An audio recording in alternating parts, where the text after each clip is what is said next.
감사드립니다. 할렐루야. 제가 1월에 호주에 갔다가요, 이광선 목사님 처음 뵀거든요, 사모님하고. 그래서 그때 이제, 연결해 주신 목사님 계셔서 목사님께 기도를 받았습니다. 그래서 이제 그때 받았던 기도의 내용들이 대략 이제 올해 그 갑절에 어떤 영감과 부으심이 있을 거다. 그리고 하나님께서 새로운 사람들을 너에게 보내주실 거다. 그리고 또한 그 너가 있는 땅에 어떤 미지근함이라는 그런 사단의 영이 사로잡고 있는데 너의 열정으로 그 미지근한 그 영, 어둠의 영을 몰아내라, 그런 말씀들을 주셨어요. 그래서 그 말씀 듣고 믿음으로 선포하며 달려가는데 하나님께서 그 일들을 이루어 주심을 지금 보고 있습니다. 그래서 저한테는 사실 제가 젊은 날에 30대 중반에 이민 목회를 시작해서 뭣도 모르고 했죠. 그래서 만약에 알았다 그러면 다시 안 했을 건데, 그렇게 한 5년 정도 하다가 거의 이제 사경을 헤매는 수준까지 들어갔습니다. 계속 영적인 공격을 받고 헤매다가 거의 죽어가던 그 시점에 그만둬야 되나 말아야 되나 이런 생각도 하고 있었는데, 무림의 고수, 우리 또 이광선 목사님 또 사모님을 뵙고, 여러분 고수를 만나야 돼요. 할렐루야. 믿음에도 고수가 있습니다. 우리가 믿음의 작은 걸로 막 이렇게 씨름하고 있는데, 이렇게 장로님들 같으신 이런 고수를 만나면 우리는 되게 이렇게 작은 일로 애쓰고 있는데 이 고수는 되게 여유가 있잖아요. 할렐루야. 그러니까 저도 이제 목회를 하다가 그 섬나라예요. 그래서 제가 즐겨 부르는 노래가, 주제가가 뭐냐면 외로운 섬 하나 새들의 고향이에요. 여기는 참 다른 분들은 뉴질랜드라고 좋다고 이렇게 생각하지만 정말 이 섬나라 끝에라서 정말 외롭습니다. 그래서 그런 데서 이제 헤매고 있다가 이렇게 고수를 만나고 나니까 이 새로운 영적인 눈이 트이고, 또 그 이후로부터 하나님께서 목회의 이런 패러다임을 너무너무 많이 바꿔주셔서 정말 이렇게 힘있게 또 즐겁게 감사하게 사역하고 있습니다. 또 이렇게 부족한 종을 또 단에 세워주셔서 말씀 증거하게 하셨는데, 사실 되게 이렇게 두렵고 떨리는 마음이 있어요. 왜냐하면 너무 성령 충만한 거예요, 예배가. 할렐루야. 그리고 또 이렇게 장로님들이 앞에 계셔가지고 너무 제가 이렇게 아까 잠깐 기도하는데 잠깐 이렇게 눈물이 나더라고요. 이런 귀한 장로님들이 이 교회에서 이런 어떻게 보면 좀 젊은이들을 위한 예배 같은데도 끝까지 이렇게 예배하고 하는 그런 마음들이 너무 감동이 돼가지고 너무 좋다. 그러면서 한편으로는 또 두려운 거예요. 너무 성령 충만해서 올라가가지고 내가 잘할 수 있을까, 이런 생각에. 또 이렇게 예배팀 보니까 오늘 전도사님이시죠? 찬양하신 분이. 너무 막 또 찬양을 이렇게 잘해주시니까 제가 너무 은혜를 많이 받았습니다. 하여튼 감사하고, 하나님께서 그 열정, 제가 좀 그걸 좀 말씀드리려고 하는데, 우리 모두가 그 믿음의 열정을 가지고 하나님 나라 일들을 이루어가길 원합니다. 네, 한번 축복하실까요? 옆 사람 축복합니다. 네, 한번 축복하시죠. 네, 앞뒤 좌우 옆에. 감사합니다. 하나님 말씀은 마태복음 15장 21절에서 28절입니다.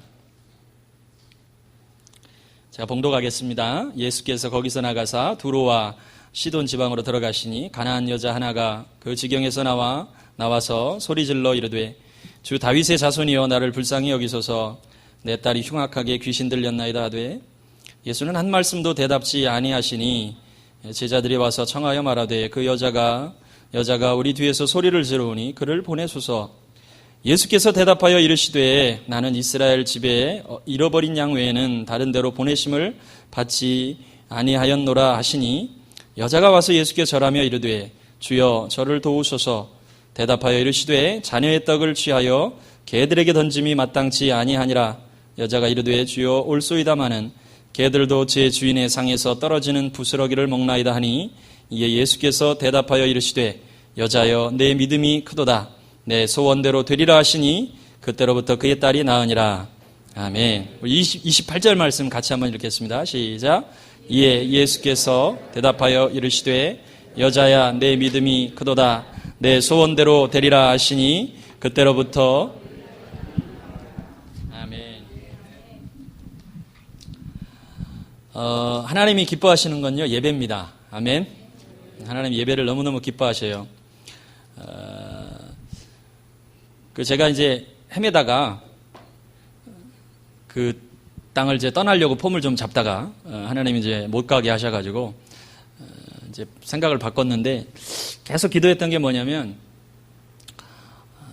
제가 하나님 여기 있어야 될 이유를 좀 알려주십시오. 그렇게 기도했어요. 주님 앞에 계속. 그러니까 사람이 무슨 일을 계속 하려면 의미가 있어야 되잖아요. 그렇죠? 의미가 있어요. 제가 하나님 제가 여기 있길 원하시면 의미를 좀 알려주세요. 저는 그냥 어디 가서 젊은 친구들 전도하고 싶고 그냥 청년들 만나서 막 이러고 싶어요. 원래 또 그리스니까. 그러고 싶은데 하나님이 이민 목회하는 그 현장에 이제 놔두시면서 크라이처치에 못 떠나게 하시는데 제가 그걸 가지고 계속 기도해서 하나님 여기 있길 원하시면 정말 그것이 하나님의 뜻이면 제게 이유를 좀 알려주세요. 의미를 좀 주십시오. 계속 하나님 앞에 이제 기도했어요. 그때 하나님께서 요르단에서 사역하신 어떤 젊은 선교사님이에요. 한 30 정도 되셨는데 청년이었어요. 근데 이제 아무래도 그때 이제 집회 때였는데 말씀이 이제 화려하고 뭐 그러진 않았어요. 이제 자기 간증도 하고 그러는데 조금 더 솔직하게 얘기하면 무슨 말씀인지 잘 못 알아듣겠더라고요. 그래서 이제 그냥 거의 주님의 임재 속에 계시 속으로 이렇게 들어가는 찰나에 갑자기 소리를 꽉 지르시면서 여러분 선교가 뭔지 아십니까? 뭐 이러는 거예요. 그래가지고 이게 비몽사몽 있다가 잠을 딱 깼어요. 아유 이러면 안 되지. 그래서 딱 듣는데 그때 그 선교사님이 요르단에 사역하신 선교사님이 여러분 선교는 예배입니다 이러는 거예요. 그래서 이게 무슨 말씀인가 생각하는데 갑자기 그 말이 저한테 딱 들어오더라고요. 선교는 예배입니다. 그러면서 우리가 선교를 통해서 뭔가 이제 해야 되고 뭐 교회를 세워야 되고 개척을 해야 되고 사람들을 변화시키고 이런 거를 먼저 생각하는데 그게 아니고 선교는 그냥 그 땅에 가서 하나님을 예배하는 겁니다 이러시더라고요. 그래서 그 땅에 가서 그냥 하나님을 예배하다 보면 하나님의 임재가 있고 그 가운데 변화가 있습니다 이런 말씀을 하는 거예요. 할렐루야. 근데 제가 그 말씀이 콱 꽂혔어요. 계속해서 하나님 앞에 하나님 제가 그 땅에 있어야 될 이유가 뭡니까? 거기 가서 애만 많이 날려고 있는 건 아닌데 하나님 이유를 알려주십시오 하는데 그 말씀이 딱 들어온 거예요. 그 선교사님을 통해서 하신 말씀이. 선교는 예배다. 그러면서 주님의 음성이 감동으로 오는 거예요. 네가 거기 있어야 될 이유는 나를 예배하기 위함이다. 그런 말씀인 거예요. 하나님은요. 그 땅끝에서도 진정하게 하나님을 예배하는 사람을 찾으시더라고요. 여러분들이 속한 곳에서 여러분들이 일터에서 또 여러분 학교에서 여러분들이 가는 곳에서 그곳에서 우리가 모여서도 이렇게 예배하지만 또 흩어졌을 때 그곳에서 하나님을 예배하기 원하시더라고요. 정말 그 감동을 받아가지고 제가 너무너무 감동을 받아서 알겠습니다 주님. 그럼 제가 하나님 예배하기 시작하겠습니다. 근데 이제 주일 예배 드리고 이제 공예배 드리지만 너무너무 이제 이렇게 감격스러워서 주체할 수 없어가지고 어떡할까? 어떻게 하면 하나님을 더 예배할 수 있을까? 그래서 제가 기타를 메고 저희 부목사님과 같이 시티 광장으로 나갔어요. 시티 광장에 가서 이렇게 키위들이 뉴질랜드 사람들이 다니는데 광장 한복판에서 둘이 예배하기 시작했어요. 예배하자. 그냥 하나님 예배하는 거예요. 막 찬양하고 이제 잘 안 되는 이제 영어 찬양 그때부터 이제 막 하기 시작한 거죠. 그래서 그때 제가 이제 헤드폰을 샀어요. 그래서 저는 인생을 좀 거꾸로 가요. 옛날에는 되게 이렇게 막 양복만 입고 막 이렇게 이러고 다녔는데 요즘은 청바지 입고 막 헤드폰 꽂고 이러고 다녀요. 찬양을 막 들으면서 그 시티에서 하나님 예배하는 거예요. 너무 좋더라고요. 그러니까 하나님이 받으시는 것 같아요.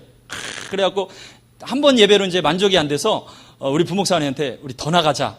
그래가지고 막 일주일에 한 3번씩 나갔어요. 광장으로 막 광장에도 나가고 또 어디 이렇게 상점 장사하는데 재건축해갖고 이렇게 새로운 상점들이 드러난 데 있거든요. 막 거기 이제 막 거기 가서 둘이 예배하는 거예요. 근데 예배하면 사람들이 지나가다가 거기는 이제 이렇게 동전 던지잖아요. 그럼 사람들이 막 동전도 던지고 가요.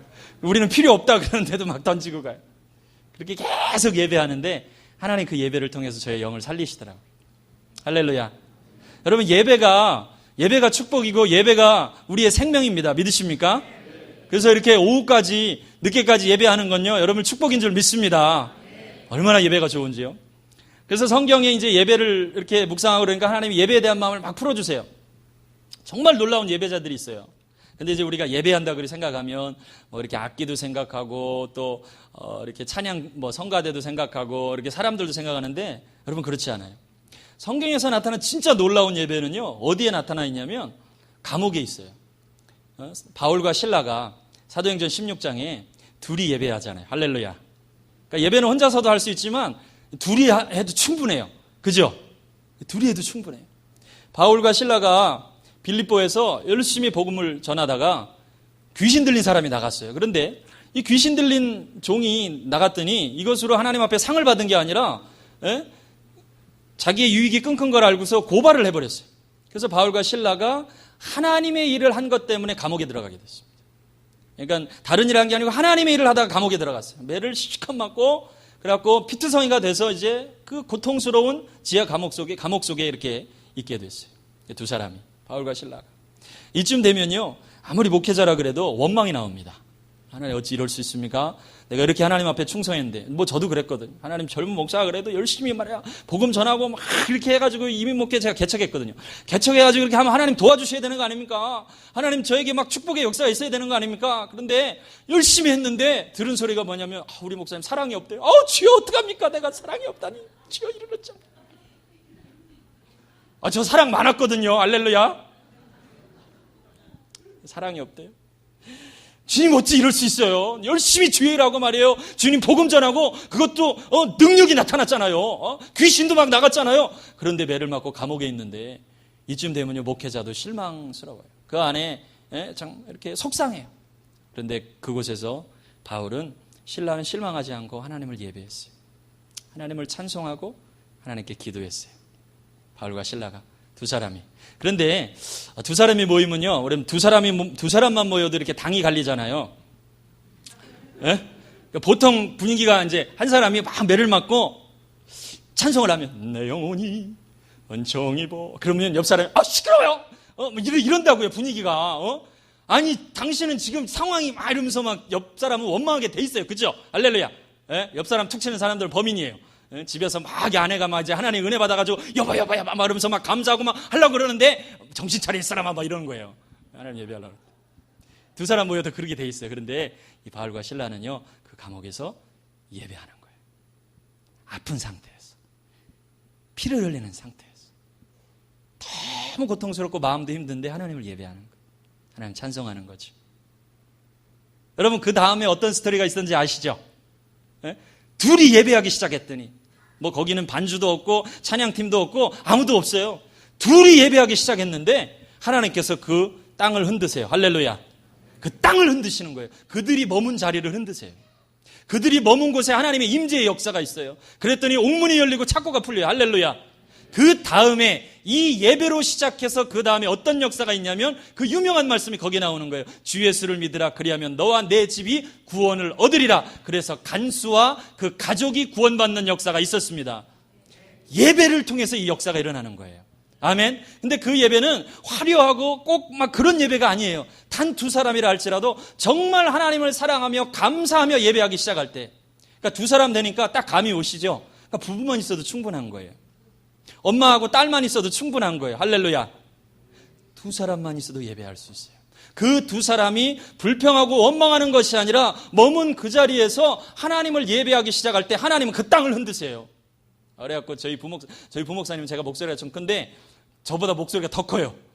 그래갖고 굳이 앰프가 필요 없어요. 그 광장에서 막 둘이 예배하면 막 쩌렁쩌렁 울려요. 막 그 광장에서. 그러더니 하여튼 하나님이 기뻐하시는 마음이 막 들더라고요. 그래서 저희가 그 지진난 크라이스처치의 관광 상품이 됐습니다. 할렐루야. 사람들이 오면 신기해가지고 다 사진 찍어요. 사진 찍고 가고 어떤 분들은 막 동영상으로 막 찍어요. 동영상. 그래갖고 물어봐요. 왜 그러냐 그랬더니 자기가 뭐 어디 호주에서도 오고 어디 저 사우스 아프리카도 왔는데 어떤 한 분은 제 실제 일이에요. 호주에서 왔는데 예배하는 모습을 보고 너무 감동을 받아서 자기가 이 동영상을 갖다가 자기 중보기도팀이 일주일에 3번 모이는데 거기에 틀어주려고 그런대요. 같이 기도한대요. 할렐루야. 그러니까 그 땅에서 멀리서 예배하고 있는데 이 역사가 어디까지 가요? 호주까지 가요. 그래서 우리 이강선 목사님도 만나고 제가 여기도 오지 않았습니까? 할렐루야. 그래서 어제 또 정말 귀한 대접을 받고 제가 또 이 자리에 왔습니다. 너무너무 감사하죠. 그래서 여러분 삶에 어떠한 일들이 생기든지 어떠한 상황 속에 있든지 하나님을 예배하시길 주님의 이름으로 축복합니다. 근데 이상하게 사탄이요 어떻게 공격하냐면 삶에 문제가 생기면요 예배 자리에 안 가고 싶어져요. 그래서 저도 이제 목회를 하지만 이렇게 전화를 하면 집사님 어쩐 일이에요? 그러면 실제로 지난주에도 그랬어요. 저희 아내한테 카톡이 왔는데 마음이 너무 불편해가지고 이 마음이 해결되면 다음 주부터 가겠습니다. 이렇게 온 거예요. 근데 마음이 이해는 돼요. 할렐루야. 근데 마음이 불편하니까 뭐 해야 돼요? 예배 자리에 와야 돼요. 왜? 예배 자리에 와야 그 마음이 해결될 줄 믿습니다. 이게 예배예요. 예배는 하늘의 문을 여는 거예요. 예배하다가 변화돼요. 그 땅이 흔들려요. 그러니까 여러분은 어떠한 일이 있어도 다른 스케줄은 다 정리하시고 예배할 수 있기를 주님의 이름으로 축복합니다. 이 예배의 능력이에요. 그래서 저는 이걸 배웠고 실제 이 예배가 얼마나 놀라운지를 경험하고 있어요. 너무 행복해요. 내가 마지막 죽는 날까지 예배할 수 있다면 그것은 나의 사명이고 내가 할 수 있는 가장 기쁜 일이다. 가장 기쁜 일이다. 그리고 막 일어나면 예배하죠. 목사님 댁에 자는데도 오늘 막 새벽에 혼자 은혜 받아갖고 막 헤드폰 끄고 막 성령의 충만함을 받아서 막 혼자 막 노래 부르고 그래요. 막 세이비요. 그럼 윗집에서 컴플레인 들어올지 몰라요. 그러나 상관없어요. 저는 예배하는 거예요. 예배. 오늘 말씀해야 되는데 주여. 잘해서 이제 오늘은 한 여인을 이제 좀 소개해드리고 싶은데요. 그렇게 이제 예배하십시오. 이제 예배해야 마음이 풀려요. 그냥 오면 돼요. 예? 또 우리 목사님은 이 무림에 우리가 아는 이 세계 이 무림계가 있는데요. 그 중에서도 고수로 알려주신 분입니다. 목사님이 여기서보다요 외국에 나오시면 인기가 훨씬 많으세요. 저희 크라이스트처치에도 막 목사님을 향해서 구름대 같이 막 사람들이 몰려오는데 목사님 막 다 정리하시고 막 그래갖고요. 제가 비밀 하나 알는데 저희 교회 예배에 5분 늦게 오셨어요. 너무 막 사람들 붙잡고 안아주셔가지고. 그래서 우리 목사님에서 더 많이 기도해 주실 줄로 믿습니다. 전 세계에 하나. 그래서 제가 5년 동안 못했던 그 일을 목사님 오셔서 한 번에 그냥 막 풀어주셨어요. 모든 성도들을 다 막 터치해 주는데 다 위로받고요. 막 그 영이 새롭게 되고요. 저희 교회에 정말 그 강박증 때문에 힘들어 하시는 분이 계신데 목사님 기도받고 그때로부터 시작해갖고 지금 변화되고 있어요.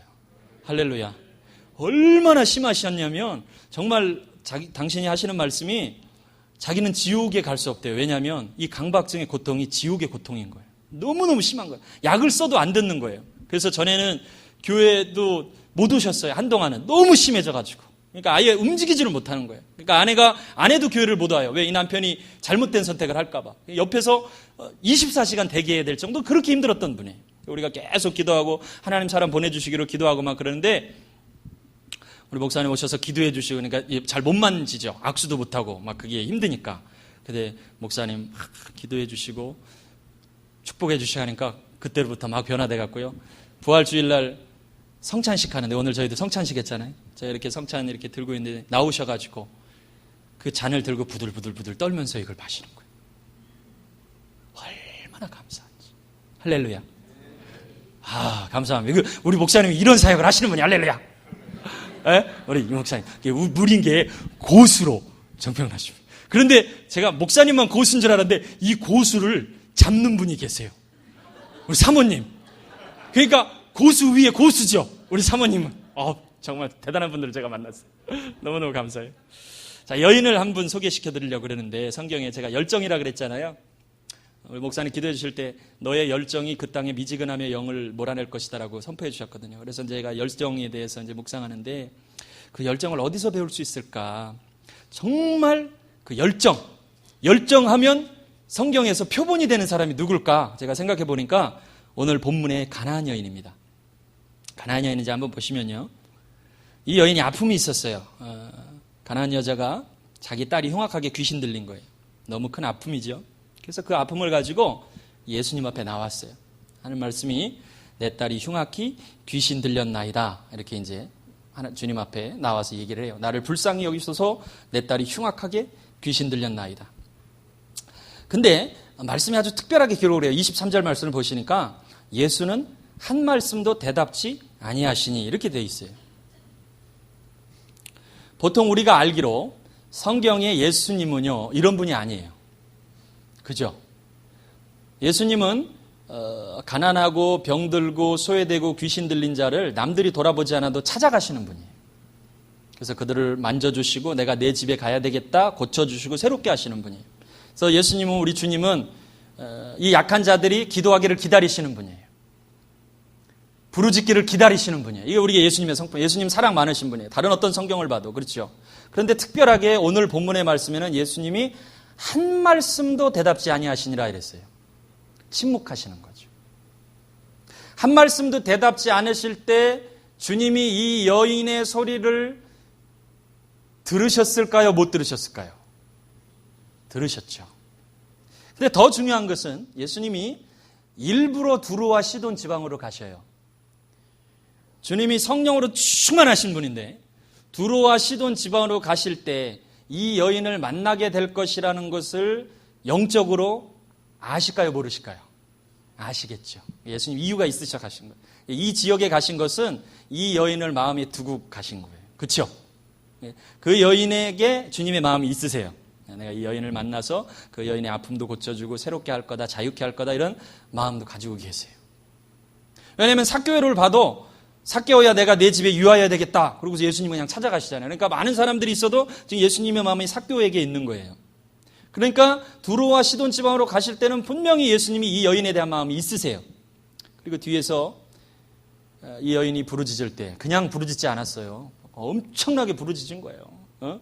이런 성경은요, 그냥 그렇게 읽으면 안 돼요. 소리 질러 이르되 이렇게 돼 있잖아요. 소리 질러 이르되 주 다윗의 자손이여 나를 불쌍히 여기서 이러지 않았다고요. 주 다윗의 자손이여 나를 불쌍히 여기소서 이랬다는 거예요. 예수님이 들리려고. 들려야 되니까. 근데 이렇게 부르짖는데 왜 예수님이 안 들리겠어요? 그런데 놀랍게도 예수님은 한 말씀도 하지 않았다고 되어 있어요. 그죠? 그러니까 하도 답답해가지고 제자들이 23절에 제자들이 와서 청하여 말하되 그 여자가 우리 뒤에서 소리를 지르오니 그를 보냈소서 이래요. 이 소리 지르는 게 너무 힘든 거예요. 주님은 대답도 안 하시지 막 침묵하시지. 그러니까 분명히 예수님도 이 여인을 사랑하고 예수님이 사랑이 많으신 분이고 그분은 인격이시고 한데 대답이 없으신 거예요. 그럼 신앙생활을 하다 보니까 이럴 때가 있더라고요. 그러니까 주님이 항상 그러시진 않아요. 주님 항상 우리를 사랑하시고 우리의 기도에 응답하시고 하시는 분인데 인생의 어떤 순간에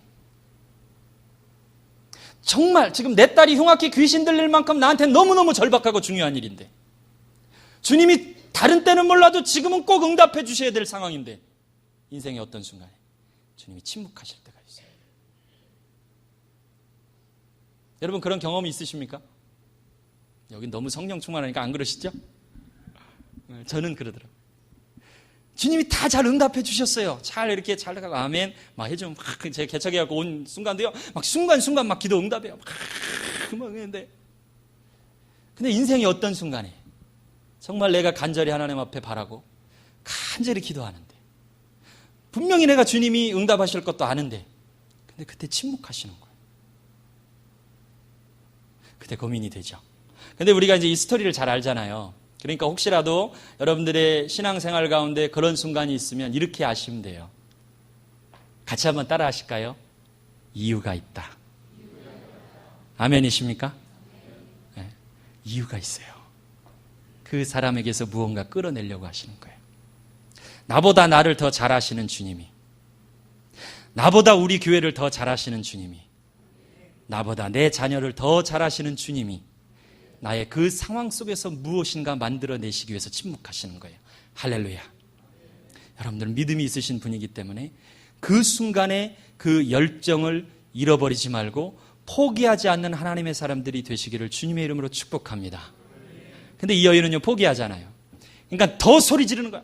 다윗의 자손 예수 나를 불쌍히 여기소서 주님 나를 죽여주시옵소서 막 이러면서 주연지 죽연지 뭐 알지 막 이러면서 막 제자들이 너무 힘드니까 이제 제자들이 아우 주님 제자들이 이제 가서 대신 얘기하는 거예요. 그러니까 이제 옆에 계신 이제 막 장로님들이 너무너무 답답해. 장로님 그런 마음 드시죠? 어떤 성도의 연약한 마음이 있으면 주님 막 그때는 막 좀 막 짜증도 살짝 나요. 주님 제 기도는 안 들어주셔도 저 사람 기도는 들어주셔야 될 거 아닙니까? 주님 침묵하시면 어떡합니까? 주님 들으셔야 되는 거 아닙니까? 우리 장로님들 이런 분이에요. 제가 보니까 그죠? 네. 장로님이 막 답답해가지고 아니 저 새신자 아닙니까? 저 사람 기도는 들어주셔야지. 저 인생 풀어주셔야지. 하나님 그 딸이 흉악히 귀신 들렸다는데 주님 뭐 하시는 겁니까 지금? 막 이렇게 기도하는 거예요. 제자들이 본인들이 막 더 답답해가지고 예수님이 막 그래요. 자, 이제 보통 이제 성경에서 요쯤 되면 해결돼야 돼 문제. 할렐루야. 성경에 어떤 사람도 요 이상을 넘어가 본 적이 없어요. 예수님이 보통 이쯤에서 끝냈어요. 그거 아시죠? 여리고의 소경이 처음에 똑같이 해요. 다윗의 자손 메시아 나를 불쌍히 여기소서. 그랬더니 제자들 시끄럽다 막 그러니까 뒤에 더 크게 소리 질러 가로되 다윗의 자손 메시아 이렇게 해요. 그랬더니 주님이 딱 돌아보시고 그래 가라 이제. 그래서 다 고쳐주시고 보내요. 2번에 끝나요. 근데 이 여인은 거기서 안 끝나요. 보세요. 예수님이 이제 침묵이 첫 번째였고 두 번째 한번 보시죠. 뭐라고 하는지. 15장. 예수께서 이르시되 24절이요. 나는 이스라엘 집에 잃어버린 양 외에는 다른 데로 보내심을 받지 아니하였노라. 그래. 포기하지 않았어요. 이 여인이. 계속해서 열정을 가지고 주님 앞에 나가서 왜? 고치실 분은 주님밖에 없는 거예요. 나의 소망은 주님밖에 없는 거예요. 하나님만이 일을 하실 수 있는 거예요. 그래서 믿음을 가지고 기도에 응답이 없었지만 침묵하셨지만 믿음으로 같이 기도했어요. 장로님들도 같이 기도하시고 막 다 같이 기도했어요. 그래서 성경의 모든 사람이 이쯤 돼서 다 해결됐어요. 넘어가 본 사람이 없어요. 근데 이 여인은 지금 주님한테 거절을 당해요. 옆에 사람들이 얘기하고 중보기도 하고 다 했는데 뭐라 그래요? 나는 이스라엘 집에 잃어버린 양 외에는 다른 데로 보내심을 받지 아니하였노라. 뭡니까? 거절이에요. 거절. 여러분 거절감을 느껴보신 적이 있죠? 예? 그 교회에 오실 때 항상 웃으세요. 할렐루야. 옆 사람 앉으셨는데 웃지 않고 그렇게 돌아가면요 순간 그 사람은 거절감을 느껴요.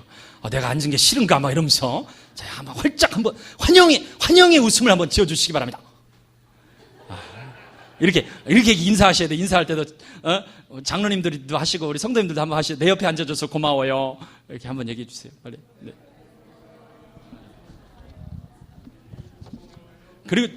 그리고 절대 어떠한 순간에라도 무슨 일이 있으시더라도 옆에 사람이 딱 앉았는데 그와 동시에 일어나지 마세요. 이거 거절감이에요. 거절감. 교회에 왔는데 나를 싫어하나 보다 그러고 막 되게 힘들어요. 예배드리기. 그죠? 사람이 보니까 제일 힘든 게 거절감이더라고요. 그죠? 어떤 사람이 집에서 아내에게 남편에게 거절감을 느끼는 그것처럼 힘든 게 없죠. 그리고 심지어 교회까지 왔는데 막 교회에서 거절감을 느낀다 그러면 너무너무 힘들잖아요. 그래서 제가 우리 목사님이 또 그것도 막 짚어주셨어요. 제가 아버지가 4살 때 돌아가셨는데 4살 때 돌아가시면 아버지의 부재가 알게 모르게 저의 삶에 거절감이라는 것으로 다가올 수 있다고 이거를 찝어주시더라고요. 그래서 제가 곰곰이 생각해 보니까 그게 맞아. 그러니까 제가 제일 힘들어하는 게 뭐냐면 거절감이에요. 그래서 어떻게 살아야 거절을 안 당하냐면요. 착하게 살아야 돼요. 장로님. 그죠? 제가 착하게 살면요. 저를 거절 못해요. 할렐루야. 저 같은 사람을 누가 거절하겠냐고요. 여러분 거절하시겠어요? 예? 못하죠. 그래서 제가 착하게 살았어요. 되게. 그래갖고 남들이 저를 보면 야, 넌 너무 착하다. 왜 거절 안 당하려고. 근데 목회를 하다 보니까요. 목회는 거절의 연속이에요. 제가 신방 갈까요? 그러면 아이 됐어요. 막 이러시고 막 전화하면 왜 전화했어요? 막 이러시고 막 계속 막 상처의 연속. 왜 날 거절하는 거야? 주여. 근데 주님이 이 여인을 지금 거절하시는 거예요. 하나님, 나는 이스라엘 집에 다른 곳으로는 보냄을 받지 않았다. 이쯤 되면 포기해야 돼요. 그죠? 이쯤 되면 포기해야 돼요. 근데 주님이 이유가 있으셔서 하는 거예요. 이유가 있으셔서. 그 여인의 입술을 통해서 하나님 나라 일을 하시기 위해서예요. 할렐루야. 주님이 침묵하시고 우리가 신앙생활 할 때도 가끔 어떤 분들이 정말 믿음으로 했는데 우리의 뜻대로 안 될 때 주님에게 심한 거절감을 느낄 때가 있어요. 목회자도 그런데요. 저도 그런데 여러분도 있으실 거예요. 예? 가끔은. 계속 그런 건 아니고 주님이 항상 우리를 거절하신 그분이 우리의 주님이 아니시죠. 예? 빨리 다른 분을 찾아봐야 되는데 어떤 순간에 인생의 정말 중요한 어떤 순간에 정말 눈물로 부르짖어 기도했고 하나님 앞에 기도했고 믿음으로 달려왔는데 마치 주님이 거절하시는 것 같은 느낌을 받을 때가 있어요. 그때 여러분 이 말씀을 기억하십시오. 그때 여러분들의 그 열정을 포기하지 않으시고 하나님이 더 큰 일을 행하시려고 하나보다. 하나님이 더 크게 부어주시려고 하나보다. 하나님이 더 놀라운 역사를 이루시려고 하나보다 믿고 달려가실 수 있기를 주님의 이름으로 축복합니다. 여인은 포기하지 않았어요. 보통 여기서 다 해결됐는데 이 가나안 여인은 여기서도 포기하잖아요. 주님 앞에 거절했는데 자 보세요. 그 다음에 여자가 와서 25절에 예수께 절하며 이르되 주여 저를 도우소서 그렇게 합니다. 거기에 이제 포기하지 않죠. 근데 이제 여기서 이 여인이 하는 일이 뭐였냐면 주님이 거부하셨는데도 주님 앞에 가까이 와서 그 앞에 엎드립니다. 절하며 이렇게 돼 있어요. 근데 이 절하며라는 단어가 원어로 프로쉐키네이, 꼭 욕 같죠? 프로쉐키네이. 프로쉐키네인데 이게 프로스퀴네오의 미완료 직설법이에요. 그러니까 원 형태가 프로스퀴네오인데 시제로 보면 미완료 직설법 이렇게 되어 있어요. 그러니까 말 그대로 미완료예요. 끝나지 않았다는 거예요. 그래서 미완료 시제는 성경에서 그 행위가 단회적으로 끝나지 않고 반복적일 때 쓰는 시제예요. 그러니까 절하며 이것은 뭐냐면 주님 앞에 계속해서 주님이 계속 외면하시는데도 자기가 포기하지 않고 그러니까 우리나라 표현을 하면 바지끄댕이를 잡고 따라가면서 계속 절한다는 거예요. 이걸 포기하지 않겠다는 거예요. 근데 더 중요한 것은 이 프로스퀴네오라는 단어가 일반적으로는 절하다 이런 의미지만 신적인 대상 앞에 쓰일 때는 예배하다는 뜻이에요. 이 단어가. 그래서 똑같은 단어가 요한복음 4장 20절에 기록이 되어 있습니다. 그래서 20절에 뭐라고 되어 있냐면 이 조상들은 이 산에서 예배하였는데 당신들의 말은 예배할 곳이 예루살렘에 있다 하더이다. 그래요. 그러니까 주님이 2번씩이나 침묵하시고 거절했는데 이 여인은 지금 주님 앞에 절하는데 신적인 대상 앞에서 하는 건 뭐 하는 거라고요? 예배하는 거라고요. 예배를 포기하지 않는 거예요. 그리고 그 시제가 한 번으로 끝나는 것이 아니라 미완료 직설법. 계속해서 반복해서 주님 앞에 나아가는 거예요. 얼마나 놀랍습니까? 여러분 신앙생활 하시면서 이렇게까지 하실 수 있으세요? 살짝 고민되는데. 여러분 이렇게 하실 수 있으시겠어요? 할렐루야. 주님이 침묵하시는 것 같지만 나를 거절하는 것 같지만 이게 느낌이죠. 근데 주님 편에서 볼 때는 거절하는 것도 아니고 침묵하는 것도 아니에요. 주님 편에서 보실 때 이유가 있는 거예요. 이 딸에게 정말 놀라운 축복을 주시려고. 할렐루야. 네. 그래서 예배를 포기하지 않고 주님 앞에 나아갑니다.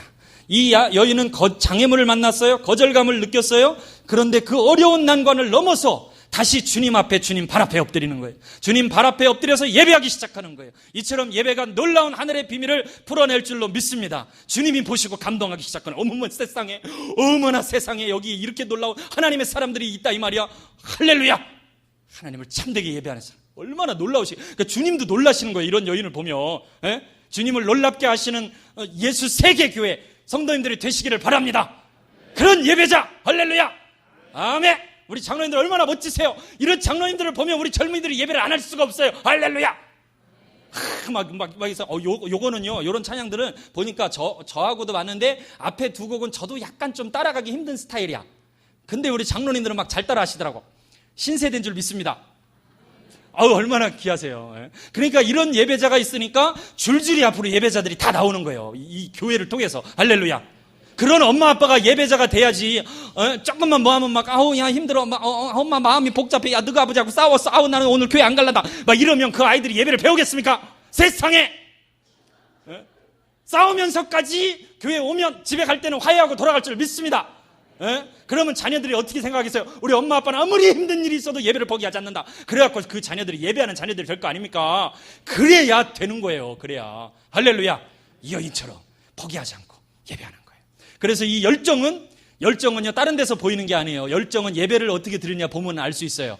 그 상황 속에서 어떻게 예배하느냐 보면 알 수 있어요. 그 사람이 진짜 열정이 있는 사람이에요. 여러분 열정을 다른 데 쏟지 마시고 오직 주님을 예배하는 데 쏟으시기를 주님의 이름으로 축복합니다. 예배 자리예요. 예배를 승리하는 거예요. 예배를 승리한다. 나는 예배를 승리한다. 할렐루야. 저도 예배를 승리하고 있어요. 막 사단을 막 그래갖고 광장에서요 막 혼자 막 소리 지르고 그래요. 막 지나가는 키위들하고 막 당신 사랑합니다. 할렐루야. Jesus loves you so much, man. How are you? Fine, thank you. And you? 막 이러면서 막 예배해요. 막 그랬더니요 진짜 놀라운 일이 어느 날 막 술이 이렇게 취한 아저씨가 막 나한테 와가지고 막 어린아이처럼 제가 막 이렇게 찬양하고 있을 때 부탁이 하나 있대. Could you do me a favor, Mike? 말하면서 얘기를 하는 거예요. 오케이. What is it? 뭐야? 얘기했더니 이 술 취한 아저씨가 저한테 노래 하나를 불러줄 수 있냐요. 뭐예요? 그랬더니 여러분도 아시죠? 이날은 This is the day. 이날은 주의 지으신 요거예요. 그래서 이제 그걸 또 했어요. 다 같이 찬양했더니 이 친구가 간증을 하는 거예요. 자기가 사실은 지진 때에 자기 파트너가 죽었대요. 그래갖고 이제 이렇게 그 이후에 삶이 힘든 거예요. 술 취해가지고 왔는데 그 지진 났을 때 그 시티에서 건물이 무너져갖고 사람이 좀 죽었거든요. 그때 자기 파트너가 죽었대요. 그러면서 지금 이제 파트너가 어디 묻혀 있는데 자기가 거기도 갔다 오고 뭐 그런데요. 근데 자기가 그래도 이 찬양을 드리면 힘이 난대. 그래서 그 찬양을 불러줄 수 있냐 그러면서 해놓은 거예요. 같이 그 형제하고 막 찬양했죠. 근데 겉보기로는요, 이분은 전혀 예배 드릴 사람 같지 않아 보여요. 술도 막 이만큼 채였고 막 몸에 온몸에는 막 문신이 가득하고 막 그래갖고 오니까 처음에는 무서웠어요. 나보고 하지 말라고 그러나. 그런데 와가지고 같이 좀 예배하자. 찬양. 할렐루야. 생명의 역사 일어나는 줄 믿습니다. 언제요? 예배할 때. 여인이 포기하지 않고 주님 앞에 엎드려 미완료 직설법 계속해서 예배했어요. 자, 요쯤 되면 이제는 다 해결이 돼야 될 줄 믿습니다. 할렐루야. 그런데 세상에 주님도 너무하시지. 그런데 주님 뭐라 그래요? 주여 저를 도우소서 막 절하면서 예배하면서 하는데 주님이 이제 결정타를 날리는 거예요. 결정타를. 26절에 대답하여 이르시되 자녀의 떡을 취하여 개들에게 던짐이 마땅치 아니하니라. 어우 세상에 주여. 주여, 목사도 이런 성경 구절 읽으면 시험 들어요. 어찌 주님이 이러실 수가. 주여. 이게 너무한 거 아니에요 주님 진짜. 예? 어떻게 자녀의 떡을 취하여 개들에게 던짐이 마땅치 않아요. 우리가 상처받는 게 보통 뭐 때문에 상처받죠? 말 때문에 상처받죠. 믿었던 권사님이 실수했고 말하면 그것 때문에 묶여가지고 막 상처받아가지고 말, 별일 아니에요. 막 그 상처 때문에 못 나오잖아요. 그러면서 다 달리 돌리 말하죠. 제가요 너무 가슴 아팠던 게 그거예요. 아니 싸우긴 자기들끼리 싸웠거든요. 그래갖고 자기들끼리 싸워서 못 나오면서 핑계는 뭐라 그러냐면 목사님 때문에 못 나오겠대. 세상에 이러면 안 돼요. 회개할지어다. 아니 문제는 자기들끼리 만들었고 자기들 싸워갖고 마음 불편해서 안 나오면서 꼭 목사님 때문이라는 거야. 이런 말도 안 되는 거짓말을 해요. 왜? 예? 주여, 이 교회는 그런 분이 한 번도 없는 것 같아. 내가 보니까 이민 사회가 만만치 않아요. 외로운 섬 하나 새들의 고향. 거긴 새들을 살 수 있는데 말의 상처를 받는데 주님이 이런 말을 하시는 거예요. 자녀의 떡을 취하여 개들에게 던짐이 마땅치 아니하니라. 여러분 이 말이 왜 시험에 들까요? 여러분들이 어떤 말에 왜 묶일까요? 나를 묵상하기 때문에 그래요. 내가 그런 사람이 아닌데, 내가 그래도 꽤 괜찮은 사람인데, 그렇죠? 예? 어디 나를 무시해요? 그 말이 왜 나를 묶죠? 나는 그런 사람이 아니라고 생각하는데 이 사람이 이상하게 말하니까 그런 거예요. 나를 묵상하니까 그런 거예요. 왜 남편의 말에 아내의 말에 서운하고 섭섭하고 시험 들죠? 나를 묵상하니까 그래요. 그렇죠? 어떻게 나를 이렇게 해? 근데 오늘 이 여인을 보시고 그 모든 것을 돌파하실 수 있기를 바랍니다. 이 여인이 이렇게 얘기를 해요. 27절에 여자가 이르되 주여 올소이다마는 개들도 제 주인의 상에서 떨어지는 부스러기를 먹나이다. 올소이다 이렇게 얘기를 해요. 주님 나는 개와 같은 존재입니다. 사도 바울이 디모데전서 1장에 이렇게 고백을 해요. 주님 나는 죄인 중에 괴수입니다. 이렇게 얘기를 해요. 디모데전서는 디모데 후서가 사도 바울이 죽기 마지막 선에 쓴 거고 디모데 전후서는요 사도 바울의 말년에 쓴 거예요. 죽기 직전에. 여러분 주님 앞에 가까이 가면 갈수록 깨닫는 사실은 내가 죄인이라는 거예요. 사도 바울도 그렇게 의롭게 살려고 애쓰고 주님 나라 위해서 영광 위해서 선교하고 했던 그 사도 바울이 자기의 입술로 주님 앞에서 주님 나는 죄인입니다. 죄인 중에도 괴수입니다. 이렇게 고백하는 거예요. 이 여인도 주님 앞에 고백하죠. 주님 옳습니다. 저는 그런 사람입니다.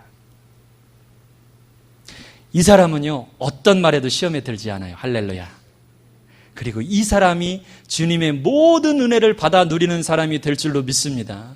사단이 시험 들 때요 왜 시험에 드냐면 여러분을 묵상해서 그래요. 내가 이런 사람인데, 내가 이런 위치인데, 내가 그래도 목사인데, 어떻게 나를 이렇게 막 이러지? 막 시험 들어요. 내가 그래도 권사인데, 권사? 권사님들은 권할 권자인데 가끔 권세 권자가 될 권세가 있을 자. 여러분 한 분도 권할 권자예요. 위로하고 이게 권사예요. 권사님들 할렐루야. 권사님들 한번 손 들어보세요. 권사님들 할렐루야. 예, 권사님들은 시험에 들지 않는 분들이 할렐루야. 무슨 말을 해도 할렐루야. 주님 나는 죄인입니다. 주님, 나는 죄인 중에 괴수입니다. 이 하나님 앞에 고백하는 거예요. 주님 앞에 더 가까이 가면 갈수록 이걸 깨닫는 거예요. 이 여인이 예배하면서 주님 앞에 더 가까이 가니까 자기가 얼마나 죄인이었는지. 여러분, 귀신 들릴 정도의 가정 환경이었으면 얼마나 그 삶에 어려움이 있었겠어요. 그렇죠? 그냥 귀신 들리는 게 아니잖아요. 뭔가 어떤 미움이라든가 죄악이라든가 어떤 안타까운 삶의 환경이 있는 거예요. 여기 깨달은 거예요. 주님 앞에 가까이 나가니까 내가 죄인이구나. 주님, 난 죄인입니다. 주님 맞습니다. 주님 맞습니다. 하나님 그 사람에게 놀라운 은혜를 부어주시는 줄로 믿습니다. 그런데요, 더 놀라운 사실은 주님이 왜 이 여인을 여기까지 끌고 왔을까? 왜 그냥 빨리 은혜를 베푸셔서 불쌍한 여인인데, 연약한 여인인데, 딸이 흉악히 귀신 들린 여인인데 빨리 은혜를 좀 주시지, 왜 이렇게 힘들고 끌고 왔을까? 그런데요, 놀라운 것은요, 이 여인의 입술을 통해서 하나님 나라 비밀을 말하시기 위함이었어요. 그건 뭐냐면 예수님이 이렇게 얘기하시죠. 자녀의 떡을 개들에게 줄 수 없다. 이스라엘 집에 잃어버린 양 외에는 다른 데로 보내심을 받지 않았다. 그런데 나중에 주님이 하신 일을 보니까 주님은 이방인들을 위해서도 보냄을 받으셨어요. 이 복음은 유대인들만을 위한 게 아니에요. 이 복음은 유대인의 틀을 넘어서 온 세계로 저와 여러분 같이 부족한 사람들에게도 다 전해져야 될 복음이에요. 이것이 하나님의 생각이었고 하나님의 관점이었어요. 그런데 예수님이 이렇게 얘기해요. 다른 데로 보냄 받지 않았다. 근데 잘 생각해 보니까 이건 유대인들의 생각이었어요.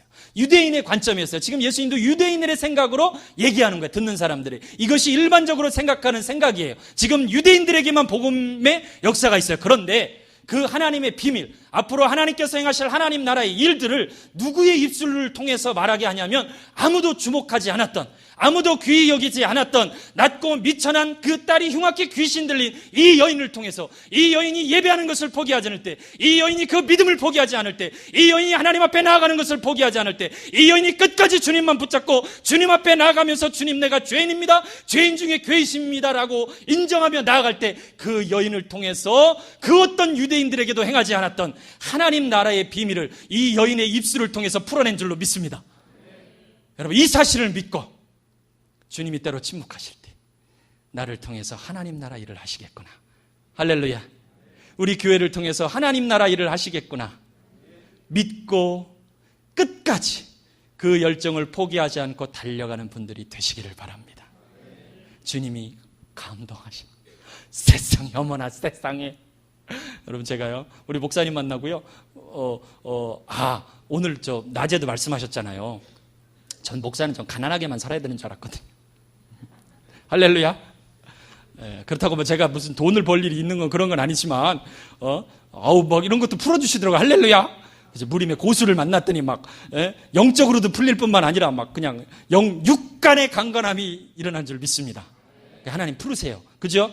하나님 인정하세요. 자, 네, 마지막 절 같이 한번 읽습니다. 시작. 이에 예수께서 대답하여 이르시되, 여자야, 내 믿음이 크도다. 내 소원대로 되리라 하시니 그때로부터 그의 딸이 나으니라. 할렐루야. 뭐라고 그랬어요? 여자야, 내 믿음이 뭐라고요? 크도다. 여러분, 이 여인의 믿음이 큰 줄을 주님이 아셨을까요? 모르셨을까요? 아셨죠. 할렐루야. 아셨으니까 여기까지 끌고 온 거 아니에요. 그죠? 그럼 여러분들의 상황은 어떻게 해서 여러분들의 인생이, 주님이 여러분들을 이렇게 끌고 가실 때 때로 침묵하시고 때로 내가 거절감을 느끼시고, 그 거절감은 꼭 주님 때문이 아니더라도요, 여러분들이 충성하시다가 여러분들의 사역에서 봉사하시다가 느낄 수도 있어요. 근데 주님이 왜 그런 자리를 허락하실까요? 너무너무너무 사랑하시는데, 지금이라도 당장 주님이 응답하시고 싶은데 왜 그런 자리를 허락하시고 기다리게 하실까요? 그 믿음이 큰 줄을 아시기 때문이에요. 할렐루야. 그 교회의 믿음이 큰 줄을 아시기 때문이에요. 매번 이렇게 하시는 거 아니에요. 성경에도 이 여인뿐이에요. 그러니까 다른 분들은 그냥 우리 장로님들만 그렇게 하시기를 기도하시기 바랍니다. 할렐루야.